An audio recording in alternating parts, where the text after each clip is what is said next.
बस सजना सजना का योगदान था जो सस्ता रहता है ड्रेसों से। सजना जी और पता नहीं कितने वीर सावरकर टावरकर और पता नहीं कितने टावर इनके आसपास घूमते रहते हैं गोडसे बोडसे के, उनका भी कोई योगदान नहीं था ही नहीं। है किसी के पास? मार सकते हो इसके नाम पर उस डायलॉग से। अरे आजादी तो 2014 के बाद मिली है, तो भाई अपमान उस मंगल पांडे का होता है जिसने 1857 की क्रांति में पहली गोली अंग्रेज गोरे को मारी थी। अपमान होता है रानी लक्ष्मीबाई का। अपमान होता है उन सारे स्वतंत्रता सेनानियों का जिन्होंने 1857 में अंग्रेजों के खिलाफ जंग छेड़ी थी। अब क्यों ना देशद्रोह का मुकदमा कंगना ने देख लिया है ट्विटर और बुरी तरह से ट्रोल हो रही है कंगना रनावत। तो देश के अपमान पर क्या देश इनको माफ करेगा? इनकी फिल्मों का बहिष्कार भी कर सकते।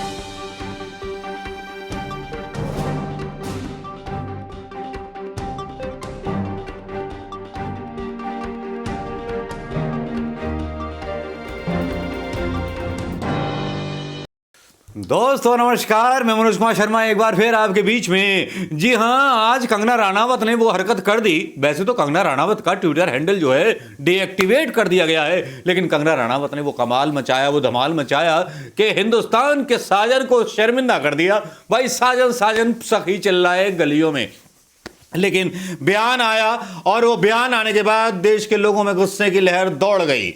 पद्मश्री अवार्ड दिया प्रधानमंत्री मोदी जी ने इनको, इनकी अश्लीलता के लिए। शादीशुदा लोगों के घर तोड़ने के लिए इनको पद्मश्री पुरस्कार मिल गया।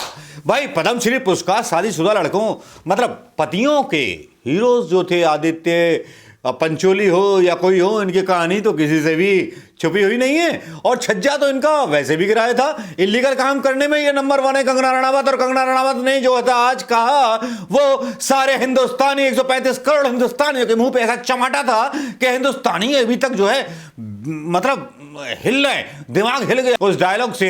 अरे आजादी तो 2014 के बाद मिली है, तो भाई अपमान उस मंगल पांडे का होता है जिसने 1857 की क्रांति में पहली गोली अंग्रेज गोरे को मारी थी। अपमान होता है रानी लक्ष्मीबाई का। अपमान होता है उन सारे स्वतंत्रता सेनानियों का जिन्होंने 1857 में अंग्रेजों के खिलाफ जंग छेड़ी थी। अब क्यों ना देशद्रोह का मुकदमा कंगना रनावत पे लगना चाहिए, लेकिन और कोई होता तो लग जाता। लेकिन अभी ठहरिए, अभी बात बाकी है, रात बाकी है, अभी बहुत कुछ बाकी है।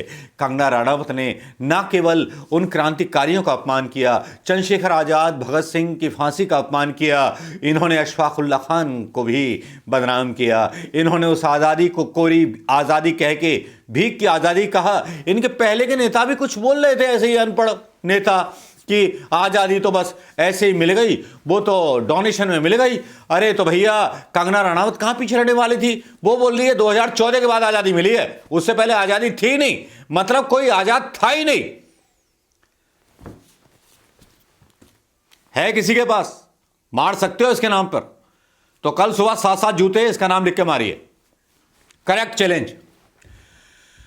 तो कंगना रनावत ने महात्मा गांधी का अपमान किया, श्यामा प्रसाद मुखर्जी, और साथ में एक साथ ये भी बोल दिया कंगना रनावत ने कि भैया ये श्यामा प्रसाद मुखर्जी और पता नहीं कितने वीर सावरकर टावरकर और पता नहीं कितने टावर इनके आसपास घूमते रहते हैं गोडसे बोडसे के, उनका भी कोई योगदान नहीं था।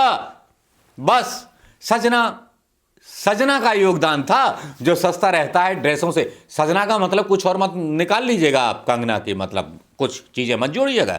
हाँ, तो कंगना रनावत बोली कि 2014 के बाद आज़ादी मिली। 2014 के बाद जो आज़ादी मिली वो आज़ादी ऐसी मिली कि अदानी अंबानी तो करोड़पति अरबपति हो गए, देश के लोग जो थे, जो अमीर थे, वो भी गरीब होते चले गए। लेकिन यह सवाल तो उठता है कि राम जन्मभूमि के नाम पर, हिंदू धर्म की भांग के नाम पर जो भांग घोटी गई, उस भांग को घोटने में एक समुद्र मंथन हुआ था, आपको याद होगा, भगवान जी के जमाने में। तो यहां भी एक मंथन हुआ बीजेपी के जमाने में, मोदी जी के जमाने में। उस मंथन से काफी विष कन्याएं भी निकली, काफी विष भक्त भी निकले। अब ये विष कन्या जो है ये बोल रही है कि 2014 में आजादी मिली। क्या कहें ऐसे मूर्ख लोगों को जिनको सरकार पद्मश्री देती है, ऐसी अभिनेत्रियों को जो अपना अंग प्रदर्शन करने के लिए मशहूर समझी जाती हैं, क्या वो हिंदू संस्कृति की नायक हो सकती हैं? बयान सुन लीजिए, कंगना रनावत ने कहा क्या था। जरा समझिए भी, तोलिए भी, और उसके बाद जूते मारने में कसर मत छोड़िएगा। Blood सुन will लीजिए flow, भैया। but it should not be Hindustani blood. They knew it, and they paid a price. Of course, वो आजादी नहीं थी, वो भीख थी, और जो आजादी मिली है वो 2014 में मिली है। इसीलिए सब आपको कहते हैं कि आप भगवा हैं। अभी ये बयान आपने सुन लिया होगा कंगना रणावत का, जिस तरह की बदतमीजी भरा बयान दिया, जिसमें उन्होंने उन करोड़ों लोगों के दिलों को चोट पहुंचाई जो आज़ादी के मतवालों पर आज भी जयंती मनाते हैं और पता नहीं उनको नमन करते हैं, किस किस रूप में याद करते हैं। बिरसा मुंडा हूं, आदिवासी नेता हूं, जो अंग्रेजों के खिलाफ लड़ते लड़ते मर गए आज़ादी के लिए, जिन्होंने अपने सर्वस्व को कुर्बान कर दिया।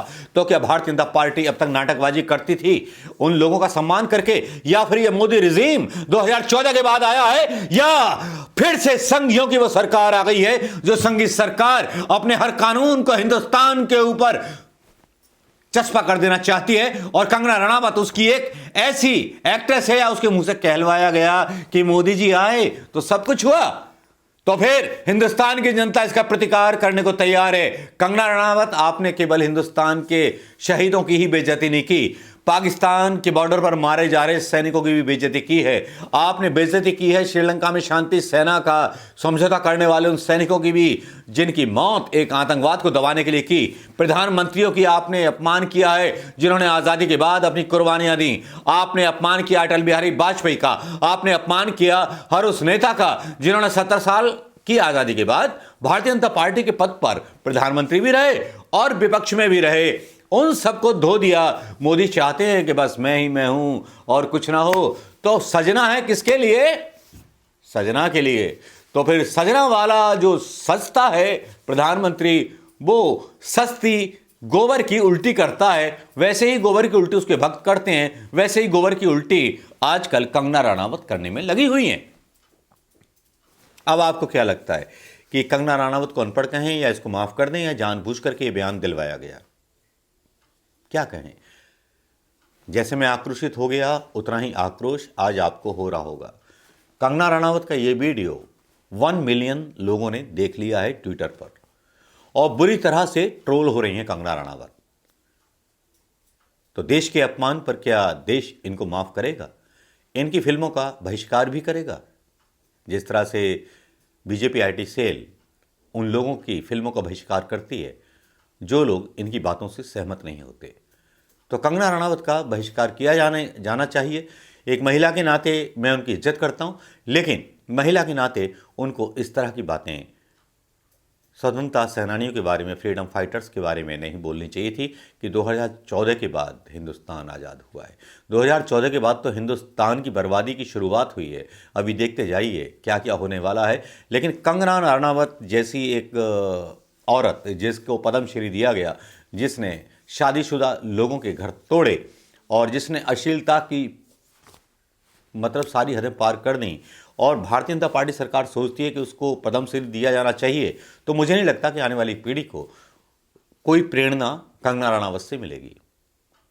केवल जिस पीढ़ी को ये प्रेरणा मिलेगी वो दूसरे अभिनेताओं के घर तोड़ सकती है, या दूसरे शादीशुदा मर्दों का घर तोड़ सकती है। चलिए वोटिंग कीजिए, कौन कंगना के साथ है और कौन स्वतंत्रता सेनानी और स्वतंत्रता के साथ है। नमस्कार, जय हिंद दोस्तों।